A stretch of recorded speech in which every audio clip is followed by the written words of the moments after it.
या अथांग पाण्यामध्ये एखाद्या राजकुमारीसारखी दिमाखात चाललेली ही छोटीशी नाव नक्की कुठे बरं चालली असेल? एकाच वेळी समुद्र, निमुळती होत जाणारी बेटं आणि दुसऱ्या बाजूला शांत वाहणारी प्रचंड मोठी नदी, हे सगळं मी अनुभवलं आपल्या लाडक्या कोकणात.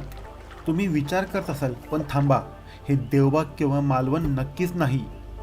या बोट सफरीवरती माझं यायचं कारण म्हणजे खास इथली कांदळवन, मॅनग्रोव्ज आणि त्याची घनदाट जंगलं पाहण्यासाठी. या बोटीचं वैशिष्ट्य म्हणजे यावर असलेला मंडप. त्यामुळे डोक्यावर ऊन असूनही आम्हाला उन्हाचा त्रास अजिबात जाणवला नाही. या बोटीचा नावाडी इतका कसलेला होता की त्याच्या कौशल्याने या छोट्या पाण्याच्या वाटावरूनही त्याने सहज बोट काढली. बघता बघता आम्ही जंगलाच्या आतमध्ये पोहोचलो होतो.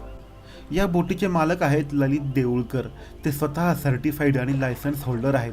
त्यामुळे सुरक्षेची कोणतीही भीती आम्हाला वाटली नाही. तर या शांत, सुंदर आणि सुरक्षित जागेचं नाव आहे तोंडवली तळाशील. या अविस्मरणीय बोट सफरीची सगळी माहिती, बुकिंग डिटेल्स आणि ललित देऊळकर यांचा संपर्क मी खाली डिस्क्रिप्शन बॉक्समध्ये दिला आहे.